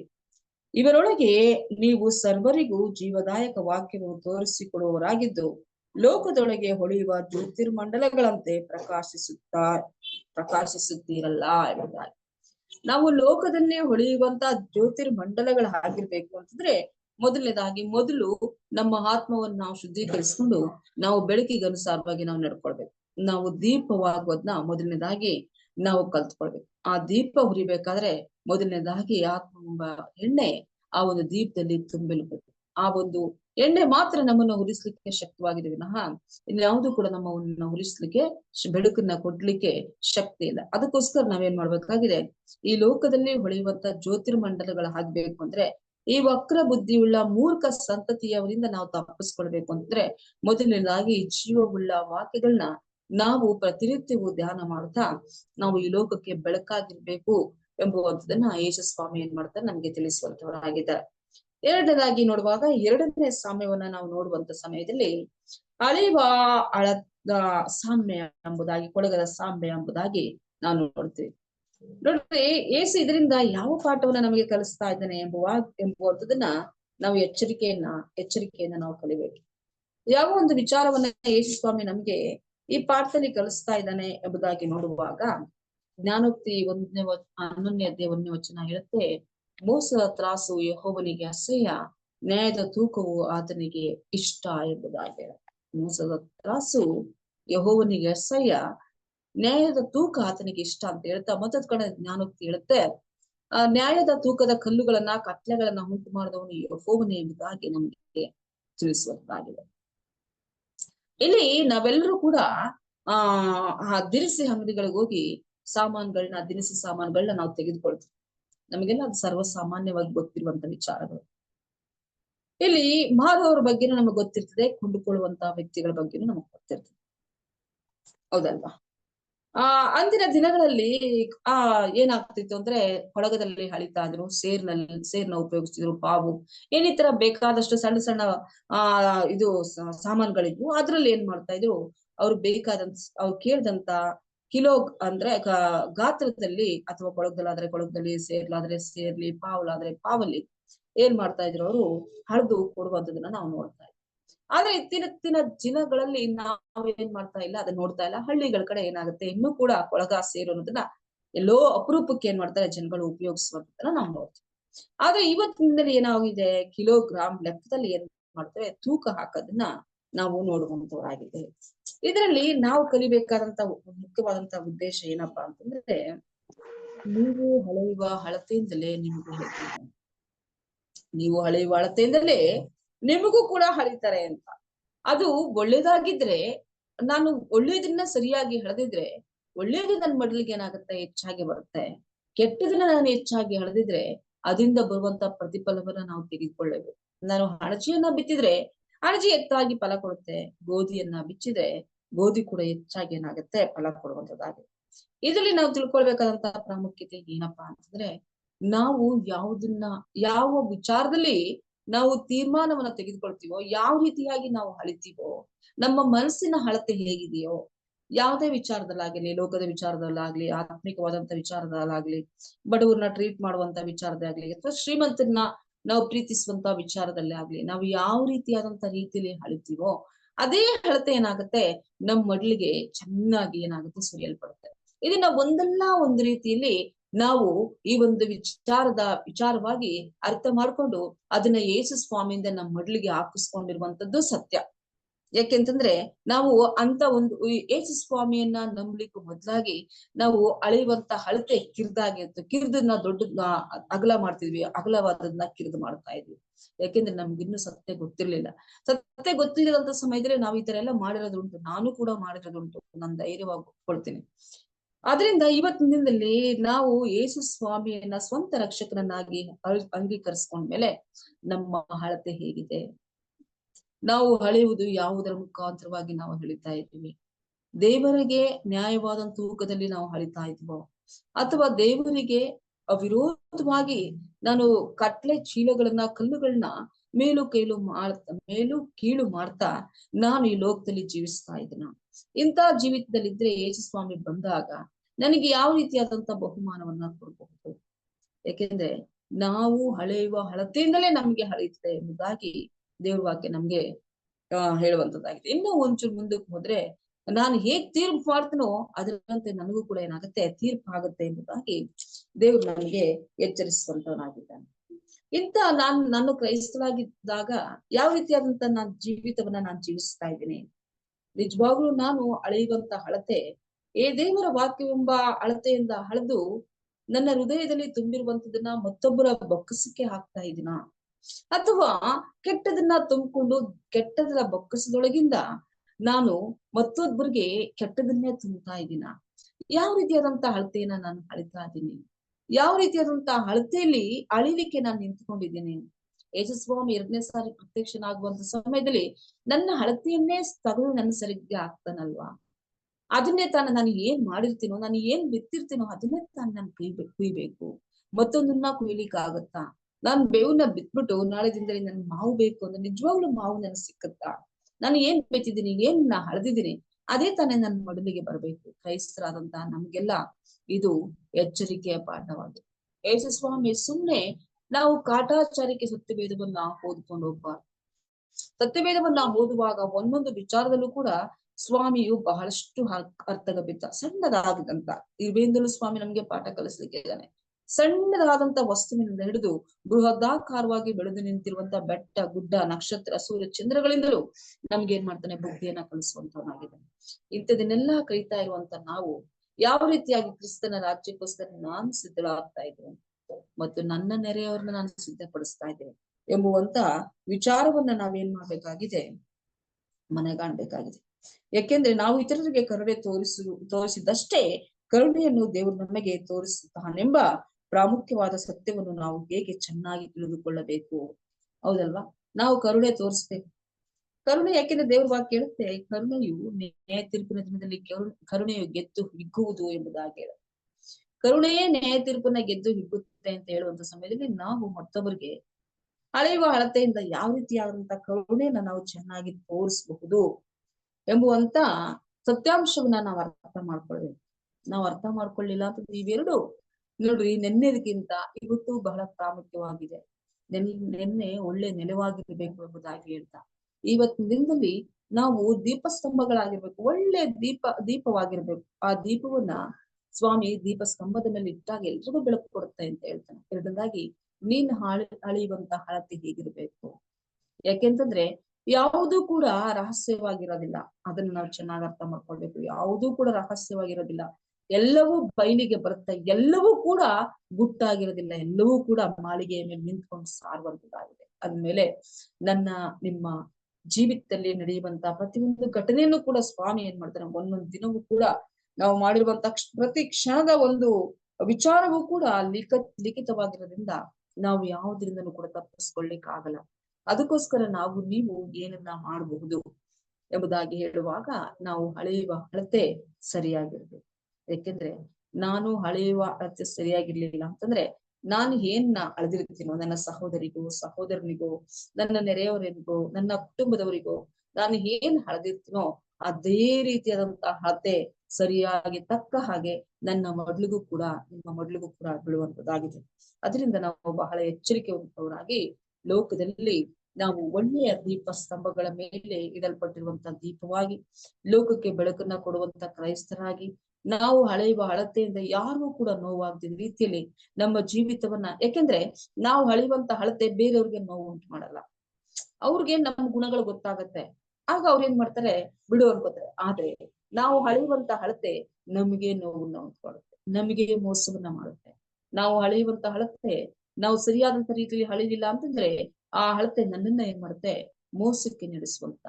ನಾನೇ ಮೋಸ ಹೋಗ್ತೀನಿ, ಬೇರೆಯವ್ರನ್ನ ಮೋಸ ಮಾಡ್ತೀನಿ ಅಂತ ನಾನು ಅನ್ಕೊಳ್ಳೋಕ್ಕಿಂತ ಹೆಚ್ಚಾಗಿ ನಾನು ಅಳೆಯುವಂತ ಅಳತೆಯಿಂದ ನಾನೇ ಮೋಸ ಹೋಗ್ತೀನಿ ಎಂಬುವಂತ ಸತ್ಯಾಂಶವನ್ನ ನಾವು ಕಂಡುಕೊಂಡ್ರೆ ನಾವು ಅಳೆಯುವಂತ ಅಳತೆನ ನಾವು ಶುದ್ಧಪಡಿಸ್ಕೊಂಡ್ವಿ. ಇದನ್ನ ದೇವ್ರು ಏನ್ ಮಾಡ್ತಾನೆ, ನಮ್ಗೆ ಹೆಚ್ಚಾಗಿ ತಿಳಿಸುವಂತವನಾಗಿದ್ದಾನೆ. ಇತರರೊಂದಿಗಿನ ನಿಮ್ಮ ಸ್ನೇಹ ಮತ್ತು ಸಂಬಂಧಗಳಲ್ಲಿ ಈ ನಿಯಮಗಳನ್ನು ನೆನಪಿನಲ್ಲಿಡಿರಿ. ನೋಡಿದ್ರ, ನಾವು ಯಾವ ರೀತಿಯಾಗಿ ಅಳಿತಾ ಇದ್ದೀವೋ, ನಾವು ಯಾವ ರೀತಿಯಾಗಿ ಜನಗಳ ಜೊತೆ ವರ್ತಿಸ್ತಾ ಇದ್ದೀವೋ, ಹೊರಗಡೆ ಒಂದು ಒಳಗಡೆ ಒಂದು ಇದೀವೋ, ಮನುಷ್ಯರು ನಮ್ಮ ಹೃದಯವನ್ನ ಗುರುತಿಸಲಿಕ್ಕೆ ಆಗಲ್ಲ. ಆದ್ರೆ ಸರ್ವಶಕ್ತನಾದಂತ ದೇವರು ನಮ್ಮ ಅಂತರ್ಯವನ್ನೇ ತಿಳಿದವನಾದ್ರಿಂದ ನನ್ನ ಅಂತರ್ಯದಲ್ಲಿ ನಡೆಯುವಂತ ಹಳೆದು ಕೊಡುವಂತ ವಿಚಾರಕ್ಕೆ ಆತನೇ ತಕ್ಕ ಪ್ರತಿಫಲವನ್ನ ಕೊಡುವಂತವನಾಗಿದ್ದಾನೆ. ಅದರಿಂದ ನಾವು ಬಹಳ ಎಚ್ಚರಿಕೆಯಿಂದ ಈ ಎರಡು ವಿಚಾರಗಳಲ್ಲಿ ಅರ್ಥಹೀನರಾಗಿ ನಾವು ನಡಬಾರ್ದು. ಯೇಸು ಸ್ವಾಮಿ ಕಲಿಸ್ಕೊಟ್ಟಂತ ಮಾರ್ಗ, ಆತನ ಮಾರ್ಗದರ್ಶನ ಈ ಲೋಕಕ್ಕೆ ನಾವು ಸತ್ಯವನ್ನ ತಿಳಿಸುವಂತ ಮಾರ್ಗದರ್ಶನವನ್ನ ಸ್ವಾಮಿ ನಮ್ಮ ಮುಖಾಂತರವಾಗಿ ಮಾಡ್ತಾ ಇದ್ದಾನೆ. ನಾವು ಅಳೆಯುವಂತ ಅಳತೆ ಶುದ್ಧವಾಗಿರ್ಬೇಕು. ನಾವು ಕ್ರೈಸ್ತರು, ನಮ್ಮ ಅಳತೆಯಿಂದ ಯೇಸು ಕ್ರಿಸ್ತನ ಹೆಸರು ಅಯೋಗ್ಯಕಾರಕ್ಕೆ ಎತ್ತಲ್ಪಡಬಾರದು. ಈ ಎರಡು ವಿಚಾರಗಳನ್ನ ನಾವು ಮನದಟ್ಟು ಮಾಡ್ಕೊಂಡು ನಮ್ಮ ಜೀವಿತದಲ್ಲಿ ನಾವು ಕ್ರೈಸ್ತರಾಗಿ ನಡೀಲಿಕ್ಕೆ ಪ್ರಾರಂಭ ಮಾಡಿದಾಗ ಯೇಸು ಸ್ವಾಮಿ ನೀವು ನನ್ನ ಮಕ್ಕಳು, ನೀವು ಧನ್ಯರು, ನಿನ್ನ ದಣಿಯ ಸೌಭಾಗ್ಯದಲ್ಲಿ ಸೇರುವಂತ ರೀತಿ ಅದನ್ನ ಹೇಳುವಂತ ರೀತಿಯಲ್ಲಿ ನಾವು ಜೀವಿಸಿದ್ರೆ ಖಂಡಿತವಾಗ್ಲೂ ಕೂಡ ಅದರಿಂದ ನನಗೆ ಮತ್ತು ಇತರರಿಗೆ ಸಂತೋಷ ಆಗತ್ತೆ. ನಾನು ದೇವರ ವಾಕ್ಯವನ್ನ ಕೈಗೊಂಡು ದೇವರ ಚಿತ್ತಕ್ಕನುಸಾರವಾಗಿ ನಡೆದಾಗ ಸಮಾಜವೂ ಕೂಡ ಏನಾಗುತ್ತೆ, ನೆಮ್ಮದಿಯನ್ನ ಕಾಡುತ್ತೆ. ನಮ್ಮ ಸಮುದಾಯವೂ ಕೂಡ ಸಮಾಧಾನವಾಗಿರುತ್ತೆ. ಅದರಿಂದ ನಮ್ಮ ಸಮುದಾಯ, ನಮ್ಮ ಸಮಾಜ ಉತ್ತಮವಾದಂತ ರೀತಿಯಲ್ಲಿ ನಾವು ಬೆಳೆಸ್ಬೇಕು ಅಂತಂದ್ರೆ ಮೊದಲು ನಾವು ಕ್ರಿಸ್ತನಿಗೆ ನಮ್ಮ ಒಂದು ಸಂಬಂಧ, ಕ್ರಿಸ್ತನ ಜೊತೆಗಿರುವಂತ ಸಂಬಂಧ ಪರಿಪೂರ್ಣವಾದಂತ ಪವಿತ್ರತೆಯಲ್ಲಿ ನಾವು ಪರಿಪೂರ್ಣರಾಗಿ ನಡೆಯುವಂತ ಸಮಯದಲ್ಲಿ ಎಲ್ಲವೂ ಕೂಡ ಉತ್ತಮವಾದಂತ ರೀತಿಯಲ್ಲಿ ನಡೆಸ್ತಾ ನಾವು ಅಳೆಯುವಂತ ಅಳತೆಯಲ್ಲಿ ಯೇಸು ಕ್ರಿಸ್ತನ್ ನೋಡಿದ ಹಾಗೆ ಮತ್ತೊಬ್ರು ನಮ್ಮ ನೋಡಿದಾಗ ನಮ್ಮಲ್ಲಿ ಕ್ರಿಸ್ತನನ್ನ ಅವರು ಕಾಣಬೇಕು ಎಂಬುದಾಗಿ ಯೇಸು ಸ್ವಾಮಿ ಇಚ್ಛಿಸಿದ್ರಿಂದ ಅಂತ ಜೀವಿತವನ್ನ ಜೀವಿಸೋಣ ಎಂಬುದಾಗಿ ಹೇಳ್ತಾ ಈ ಸಮಯವನ್ನ ಕೊಟ್ಟದ್ದಕ್ಕಾಗಿ ದೇವರ ನಾಮಕ್ಕೂ ಎಲ್ಲಿ ಕೂಡಿ ಬಂದಿರುವಂತಹ ನಿಮ್ಮೆಲ್ಲರಿಗೂ ಕೂಡ ಯೇಸು ಕ್ರಿಸ್ತನ ಮಧುರವಾದಂತಹ ನಾಮದಲ್ಲಿ ವಂದನೆಯನ್ನ ಹೇಳುವಂತಳಾಗಿದ್ದೇನೆ. ದೇವರು ನಿಮ್ಮೆಲ್ಲರನ್ನು ಆಶೀರ್ವದಿಸಲಿ.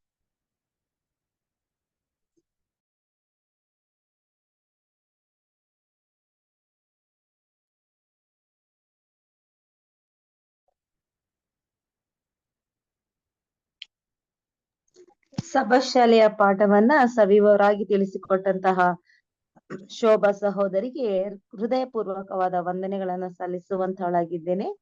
ಈಗ ಪ್ರಶ್ನೆಯ ಸಮಯ. ಯಾವುದಾದರೂ ಪ್ರಶ್ನೆಗಳಿರುವುದಾದರೆ ಈ ಒಂದು ಪಾಠಕ್ಕೆ ಸಂಬಂಧಿಸಿದ ಹಾಗೆ ತಾವುಗಳು ಕೇಳಬಹುದು ಹಾಗೂ ನಿಮ್ಮ ಒಂದು ಕೊಡುಗೆಯನ್ನು ಸಹ ನೀಡಬಹುದು ಎಂಬುದಾಗಿ ಕೇಳುವಂತವಳಾಗಿದ್ದೇನೆ.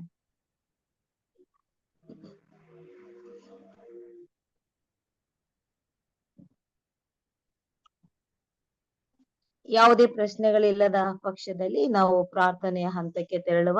ಯಾವ್ದಾದ್ರು ಪ್ರಾರ್ಥನೆ ವಿಜ್ಞಾಪನೆಗಳ ಇರುವುದಾದರೆ ತಿಳಿಸಿಕೊಡಬೇಕಾಗಿ ಕೇಳುವಂತವಳಾಗಿದ್ದೇನೆ. KP ರವಿ ಬಳ್ಳಾರಿ ಅವರ ಒಂದು ಕುಟುಂಬಕ್ಕೋಸ್ಕರ ನಾವು ಪ್ರಾರ್ಥನೆಯನ್ನ ಮಾಡುವ. ಬೋಧಕರಾದ ಆರೋಗ್ಯಕ್ಕೋಸ್ಕರ ಪ್ರಾರ್ಥನೆ ಮಾಡಿ. ನನಗೆ ಕಾಲು ನೋವಿದೆ, ಮೊಣಕಾಲು ನೋವು. KP ರವಿ ಬಳ್ಳಾರಿ ಅವರ ಕಾಲು ನೋವಿಗೋಸ್ಕರ ನಾವು ಪ್ರಾರ್ಥಿಸುವ.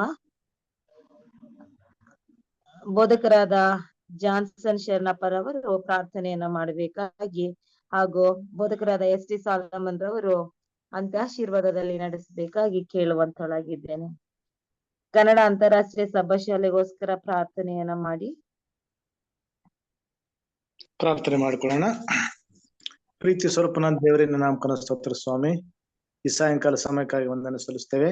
ಈ ದಿನದ ಹೋಗೋಣ ಬರೋಣಗಳಲ್ಲಿಯೂ ನಿನ್ನ ಪ್ರೀತಿ ಆಶೀರ್ವಾದಗಳನ್ನು ನಮ್ಮ ನಡೆಸಿ ಮನೆಯನ್ನು ಮುಟ್ಟುವಂತೆ ನೀನು ಸಹಾಯ ಮಾಡಿದಕ್ಕಾಗಿ ಸ್ತೋತ್ರ ಸ್ವಾಮಿ. ಕೆಲಸ ಕಾರ್ಯಗಳನ್ನು ಯಶಸ್ವಿಗೊಳಿಸಿದಕ್ಕಾಗಿ ಸ್ತೋತ್ರ. ನಿನ್ನ ದಿನವಾಗಿ ನಮ್ಮನ್ನು ಕಾಪಾಡಿದಕ್ಕಾಗಿ ನಿನಗೆ ವಂದನೆ ಸಲ್ಲಿಸ್ತೇವೆ ಸ್ವಾಮಿ. ಈ ದಿನವು ಸ್ವಾಮಿ ಸಾಯಂಕಾಲದಲ್ಲಿ ಮತ್ತೊಂದು ಆವರ್ತಿ ನಾವು ಸ್ವಲ್ಪ ಧ್ಯಾನವನ್ನ ಮಾಡಿದ್ದೇವೆ ಸ್ವಾಮಿ. ನಿನ್ನ ಪ್ರೀತಿ ಆಶೀರ್ವಾದಕ್ಕಾಗಿ ವಂದನೆ. ಕೂಡಿ ಬಂದಂತ ಚಿಕ್ಕ ಗುಂಪನ್ನು ಆಶೀರ್ವಾದ ಮಾಡು ಸ್ವಾಮಿ. ನಮ್ಮನ್ನೆಲ್ಲರೂ ನಿನ್ನ ಭಕ್ತಿಯಲ್ಲಿ ನಡೆಸಿರಿ, ಪ್ರೀತಿಯ ಆಶೀರ್ವಾದಗಳನ್ನು ತುಂಬಿಸಿರಿ ಸ್ವಾಮಿ. ನಿನ್ನ ಪ್ರೀತಿಯ ಮಗಳನ್ನು ಸ್ವಾಮಿ ಆಶೀರ್ವಾದ ಮಾಡಿ ಅವರ ಸಂದೇಶವನ್ನು ಪಾಠವನ್ನು ಕಲಿಸಿಕೊಡುವಾಗ ನಾವೆಲ್ಲರೂ ಸ್ವಾಮಿ ಆ ಪಾಠದಲ್ಲಿ ಮರ್ಮವನ್ನು ತಿಳಿದು ನಿನ್ನ ವಾಕ್ಯ ಪ್ರಕಾರ ನಡೀಲಿಕ್ಕೆ ಸಹಾಯ ಮಾಡ್ಬೇಕೆಂದು ಬೇಡ್ಕೊಳ್ತೇವೆ ದೇವ. ನಮ್ಮ ಪ್ರಾರ್ಥನೆ ವಿಜ್ಞಾಪನೆಗಳಲ್ಲಿ ನಾವು ನಿನ್ನ ಸನ್ನಿಧಾನದಲ್ಲಿ ಕೇಳ್ತೇವೆ. ರವಿ ಬಳ್ಳಾರಿ ಅವರ ಸಲ ಪ್ರಾರ್ಥನೆ ಮಾಡ್ತೇವೆ ಸ್ವಾಮಿ. ಆ ಮಗನನ್ನು ಆಶೀರ್ವಾದ ಮಾಡ್ರಿ. ಕಾಲು ನೋವಾಗಿ ಇದ್ದಾರೆ, ತೊಂದರೆಯಲ್ಲಿದ್ದಾರೆ ಸ್ವಾಮಿ. ಆ ಮಗನನ್ನು ಆರೋಗ್ಯದಲ್ಲಿ ನಡೆಸಿರಿ. ನಮ್ಮವನ್ನು ತೆಗೆದಾಕಿ ಒಳ್ಳೆ ರೀತಿಯಲ್ಲಿ ಆರೋಗ್ಯದಲ್ಲಿ ನಡೆಸಬೇಕೆಂದು ಬೇಡ್ಕೊಳ್ತೇನೆ ಸ್ವಾಮಿ. ಅವರ ಕುಟುಂಬವನ್ನು ಕೂಡ ಆಶೀರ್ವಾದ ಮಾಡಿ ಒಂದುಗೂಡಿಸಿರಿ. ನಿನ್ನ ಸೇವೆಗಾಗಿ ಆ ಮಗನ ಉಪಯೋಗ ಮಾಡಿಕೊಂಡು ಮುಂದಿನ ದಿನಗಳಲ್ಲಿ ಆ ಭಕ್ತಿಯ ಜೀವಿತದಲ್ಲಿ ಅವರು ಇದ್ದು ನಿನ್ನ ಸೇವೆಗಾಗಿ ಅವರ ಅಪಾರವಾದಂತಹ ಒಂದು ಕೆಲಸ ಕಾರ್ಯಗಳಲ್ಲಿ ಭಾಗಿಯಾಗಲಿಕ್ಕೆ ಕಾಣಿಸ್ಬೇಕೆಂದು ಹೇಳ್ಕೊಳ್ತೇವೆ ದೇವ. ಮತ್ತು ಒಳ್ಳೆಯ ಮಳೆಯನ್ನು ಕೊಟ್ಟಿದ್ದಕ್ಕಾಗಿ ಸ್ತೋತ್ರ ತಂದೆ, ನಿನಗೆ ವಂದನೆ ಸಲ್ಲಿಸ್ತೇವೆ. ಎಲ್ಲ ನೀರಿನ ತೊಂದರೆಗಳನ್ನು ನೀಗಿಸುವಂತ ಕರ್ತವ್ಯ ನಿನ್ನಾಗಿದ್ದಿ. ಜನರಿಗೆ ಮತ್ತು ರೈತರಿಗೆ ಬೇಕಾದಂತ ಪೈರುಗಳಿಗೆ ಬೇಕಾದಂತ ಮಳೆಯನ್ನು ಸೃಷ್ಟಿಸಿದ ಸ್ತೋತ್ರ ಸ್ವಾಮಿ. ಇನ್ನು ಕೃಪಾಭರಿತ ದೇವರು ತಕ್ಕ ಸಮಯದಲ್ಲಿ ನಿನ್ನ ಒಂದು ಯೋಜನೆಗಳನ್ನು ಸಿದ್ಧ ಮಾಡುವಂತ ಕರ್ತನೆ, ತಕ್ಕ ಸಮಯದಲ್ಲಿ ಬೆಳೆಯನ್ನು ಮುಂಗಾರು ಬೆಳೆಯನ್ನು ಬೆಳಲಿಕ್ಕೆ ಮಳೆಯನ್ನು ಕೊಟ್ಟಿದ್ದಕ್ಕಾಗಿ ಒಂದನ್ನು ಸಲ್ಲಿಸ್ತೇವೆ. ನೀರಿನ ಅಭಾವವನ್ನು ನೀಗಿಸುವಂತ ಸಮಯವನ್ನು ಕೊಟ್ಟಿದ್ದಕ್ಕೆ ಮಳೆಯನ್ನು ಕೊಟ್ಟಿದ್ದಕ್ಕಾಗಿ ಸ್ತೋತ್ರ ಸ್ವಾಮಿ. ತಂದೆ, ನಮ್ಮ ಈ ಒಂದು ಸಭಾಶಾಲೆಯ ಅಂತಾರಾಷ್ಟ್ರೀಯ ಸಭಾಶಾಲೆಯ ಪಾಠಗಳನ್ನು ಸ್ವಾಮಿ ಬಂದು ಕಲಿಸಲಿಕ್ಕೆ ಸಹಾಯ ಮಾಡ್ರಿ. ಅನೇಕ ಭಕ್ತರು ಸೇವೆ ಇದರಲ್ಲಿ ಭಾಗಿಯಾಗಿ ಕಲೀಲಿಕ್ಕೆ ಸಹಾಯ ಮಾಡ್ಬೇಕೆಂದು ಹೇಳ್ಕೊಳ್ತೇನೆ ಸ್ವಾಮಿ. ನಿನ್ನ ಈ ಸೇವೆಯಲ್ಲಿ ಭಾಗಿಯಾಗಿರುವಂತ ನಿನ್ನ ಸೇವಕರುಗಳನ್ನ ಆಶೀರ್ವಾದ ಮಾಡ್ರಿ. ಫಸ್ಟ್ ರಾಜ ಅವರನ್ನ ಆಶೀರ್ವಾದ ಮಾಡ್ರಿ. ಅವರ ಕುಟುಂಬಕ್ಕನ್ನ ಆಶೀರ್ವಾದ ಮಾಡಿ ಸ್ವಾಮಿ. ಅದರಲ್ಲಿ ಸವಿತಾ ಮ್ಯಾಥ್ಯೂ ಅವರನ್ನ ಆಶೀರ್ವಾದ ಮಾಡ್ರಿ. ಅವರ ಈ ಒಂದು ಕೆಲಸ ಕಾರ್ಯಗಳಲ್ಲಿ ಭಾಗಿಯಾಗಿ ನಿನ್ನ ಸೇವೆಯನ್ನು ಮಾಡುವಾಗ ಮಗಳನ್ನ ಆಶೀರ್ವಾದ ಮಾಡ್ರಿ. ಕೆಲಸ ಕಾರ್ಯಗಳನ್ನ ಆಶೀರ್ವಾದ ಮಾಡ್ಬೇಕಂತ ಬೇಡ್ಕೊಳ್ತೇವೆ ಸ್ವಾಮಿ. ನಾವೆಲ್ಲರೂ ನಿನ್ನ ಒಂದು ಸಮ್ಮುಖದಲ್ಲಿ ಸೇರಿ ಪ್ರತಿಯೊಬ್ಬರನ್ನ ಆಶೀರ್ವಾದ ಮಾಡ್ರಿ. ನೀವು ಹೆಚ್ಚಿನ ರೀತಿಯ ನಮ್ಮನ್ನು ಭಕ್ತಿಯಲ್ಲಿ ನಡೆಸಿರಿ ಸ್ವಾಮಿ. ನಂಬಿಕೆಯಲ್ಲಿ ನಡೆಸಿರಿ. ನಿನ್ನ ಸೇವೆಯನ್ನು ಮಾಡ್ಲಿಕ್ಕೆ ಒಂದು ಸವಕಾಶ ಪಾಲಿಸಿರಿ ಸ್ವಾಮಿ. ಈ ಸಮಯದಲ್ಲಿ ನಮ್ಮೆಲ್ಲರನ್ನು ನಿದ್ರೆಯೊಂದಿಗೆ ಹೊಂದಬೇಕೆಂದು ಯೇಸುವಿನ ಬೇಡ್ಕೊಳ್ತೇವೆ ತಂದೆ, ಆಮೆನ್. ಪರಲೋಕದ ಪ್ರಾರ್ಥನೆ ಮಾಡೋಣ. ಪರಲೋಕದಲ್ಲಿರುವ ನಮ್ಮ ತಂದೆಯೇ, ನಿನ್ನ ನಾಮವು ಪರಿಶುದ್ಧ ಎಣಿಸಲ್ಪಡಲಿ. ನಿನ್ನ ರಾಜ್ಯವು ಬರಲಿ. ನಿನ್ನ ಚಿತ್ತವು ಪರಲೋಕದಲ್ಲಿ ನೆರವೇರ್ಪಕರ ಭೂಲೋಕದಲ್ಲಿ ನೆರವೇರಲಿ. ನಮ್ಮ ಅನುದಿನದ ಆಹಾರವನ್ನು ಇವತ್ತು ದಯಪಾಲಿಸಿಕೊಡು. ನಮಗೆ ತಪ್ಪು ಮಾಡುವವರನ್ನ ನಾವು ಕ್ಷಮಿಸುವ ಹಾಗೆ ನಮ್ಮ ತಪ್ಪುಗಳನ್ನು ಕ್ಷಮಿಸಿರಿ. ನಮ್ಮನ್ನು ಶೋಧನೆಯೊಳಗೆ ಸೇರಿಸದೆ ಕೇಡಿನಿಂದ ತಪ್ಪಿಸು. ಯಾಕಂದ್ರೆ ರಾಜ್ಯವು ಬಲವು ಮಹಿಮೆ ಸದಾ ಕಾಲ ನಿಮ್ಮದೇ ಸ್ವಾಮಿ, ಆಮೆನ್. ಅಂತ್ಯ ಆಶೀರ್ವಾದವನ್ನ ಪಡೆದುಕೊಳ್ಳೋಣ. ಈಗ ನಮ್ಮ ಕರ್ತನಾದ ಯೇಸು ಕ್ರಿಸ್ತನ ಕೃಪೆಯು, ತಂದೆಯಾದ ದೇವರ ಪ್ರೀತಿಯು, ಪವಿತ್ರಾತ್ಮನ ಅನ್ಯೋನ್ಯತೆ, ಐಕ್ಯತೆ, ಶಾಂತಿ, ಸಮಾಧಾನವು ಇದು ಮಾಧ್ಯಮದಲ್ಲಿ ಸ್ವಾಮಿ ನಿನ್ನ ವಾಕ್ಯವನ್ನು ಕೇಳಲು ಬಂದಿರುವಂತ ಪ್ರತಿಯೊಬ್ಬ ನಿನ್ನ ಮಕ್ಕಳ ಮೇಲೆಯೂ, ಹಾಗೂ ಇಂದು ವಾಕ್ಯವನ್ನು ಹಂಚಿಕೊಟ್ಟಂತ ನಿನ್ನ ಪ್ರಿಯ ಮಗಳಾದಂತ ಶೋಭಾವರ ಮೇಲೆಯೂ, ನಿರೂಪಣೆ ಮಾಡುವಂತವ್ರ ಮೇಲೆಯೂ, ಹಾಗೂ ಸ್ವಾಮಿ ಆಯೋಜಿಸ್ತಕ್ಕಂಥವ್ರ ಮೇಲೆಯೂ, ಪ್ರಾರ್ಥಿಸ್ತಕ್ಕಂಥವ್ರ ಮೇಲೆಯೂ ನಿನ್ನ ವಿಶೇಷವಾದಂತ ಆಶೀರ್ವಾದ ಇಂದು ಎಂದಿದ್ದು ನಮ್ಮೆಲ್ಲರ ಮೇಲೆ ನೆಲೆಯಾಗಲಿ ಸ್ವಾಮಿ, ಆಮೆನ್. ಸಭಾಶಾಲೆಯ ಪಾಠವನ್ನ ಸವಿವರಾಗಿ ತಿಳಿಸಿಕೊಟ್ಟ ಸಹೋದರಿಗೂ, ಪ್ರಾರ್ಥನೆಯಲ್ಲಿ ನಮ್ಮನ್ನು ನಡೆಸಿದ ಬೋಧಕರಿಗೂ ಸಹೋದರಿಗೂ, ಹಾಗೂ ಅಂತ್ಯಾಶೀರ್ವಾದವನ್ನಲ್ಲಿ ನಡೆಸಿದಂತಹ ಬೋಧಕರಿಗೂ, ಕುಟುಂಬದಲ್ಲಿ ಕೂಡಿ ಬಂದಂತ ಪ್ರತಿಯೊಬ್ಬರಿಗೂ ಯೇಸು ಕ್ರಿಸ್ತನ ಮಧುರವಾದ ನಾಮದಲ್ಲಿ ತಮ್ಮೆಲ್ಲರಿಗೂ ಪ್ರೀತಿಪೂರ್ವಕವಾದಂತಹ ಧನ್ಯವಾದಗಳನ್ನ ಸಲ್ಲಿಸುವಂತ